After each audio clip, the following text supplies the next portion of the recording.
Stanislas Ronquiel, historien du sport, Université d'Artois. Dans le cadre de ce cours consacré aux sources orales, aux entretiens, je vous ai beaucoup parlé de l'importance d'aller rencontrer des sportifs et des sportifs de haut niveau dans le cadre de votre dossier d'histoire du sport et de l'éducation physique.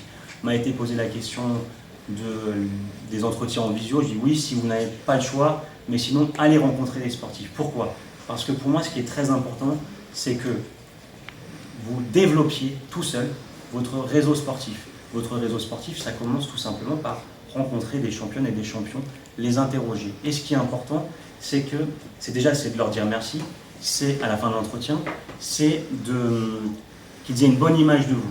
Dans un monde d'ingratitude, n'hésitez pas à répéter, dire merci, merci, merci. Pourquoi c'est important? Parce qu'un jour, vous aurez peut-être besoin d'eux pour un stage, peut-être besoin d'eux pour un boulot, pour une mise en relation.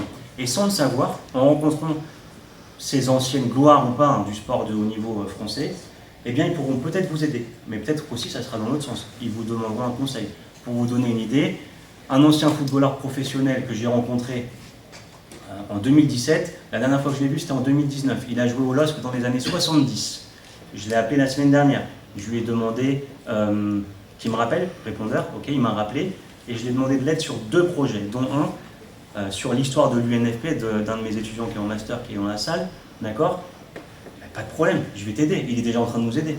Voilà, il nous aide. Pourquoi? Parce qu'il sait qu'il peut nous faire confiance. Donc la question de la confiance, de sembler être quelqu'un de fiable, de l'être d'ailleurs, c'est hyper important. Il faut qu'à la fin de vos entretiens, les personnes se disent « mais ces jeunes, ils sont super, j'ai envie de les aider ». Alors, comment on peut créer ce réseau?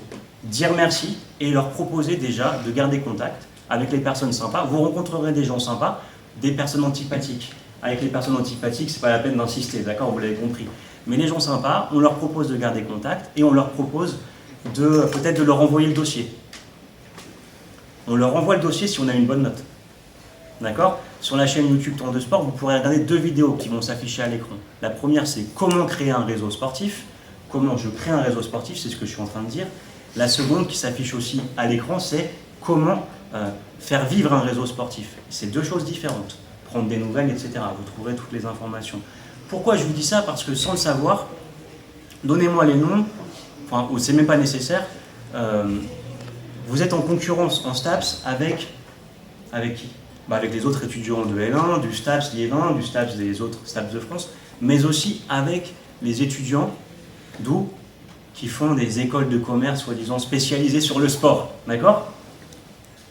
C'est combien l'année? Non, l'année, combien l'année? Combien? En moyenne, c'est 10 000 € l'année. Jusqu'au master, qui ne sont d'ailleurs pas toujours reconnus par l'État. Ça, c'est important de le dire. 10 000 € l'année. Imaginez que vous soyez un parent d'un jeune de 18 à 20 ans. Vous allez mettre 50 000 € sur la table pour aller faire un bac plus 5. Pourquoi? Vous voulez acheter quoi? Vous voulez quoi? Quelle formation pour votre enfant? Vous achetez un réseau sportif, on est d'accord? Donc disons qu'à l'université, par rapport à ces gens-là qui vont avoir accès à des stages, par rapport à ces gens-là qui vont avoir accès peut-être à certains intervenants, etc., nous, à la fac, on a un retard. Mais vous en avez conscience maintenant. C'est mon devoir de vous le dire. Donc, par rapport à ce retard, je crée mon réseau tout seul. Je participe à des formations dans mon club. Si je peux passer un diplôme d'entraîneur, d'arbitre, de chronométreur, de tout ce que vous voulez, vous passez un maximum de formations, vous rencontrez un maximum de monde. Ok? On a un retard. Mais là, un retard, vous en avez conscience. Mais là, on a un point fort par rapport à toutes ces écoles. Et je le dis avec certitude. C'est quoi? C'est quoi?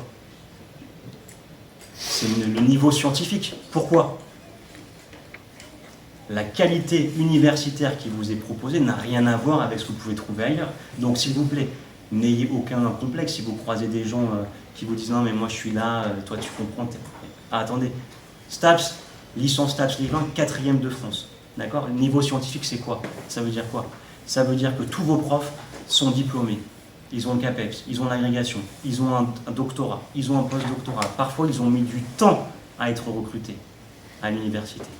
D'accord? C'est un milieu concurrentiel. Et vous le voyez bien dans votre formation, il y a quelle discipline? Dites-moi, racontez-moi, c'est quoi les noms? C'est histoire, quoi d'autre? Neurosciences, socio, psycho, physio, quoi d'autre? Anatomie, Donc au niveau de la qualité universitaire, on n'a rien, on n'a pas de complexe en fait. Et puis vous savez bien aussi comment vous êtes évalué en permanence.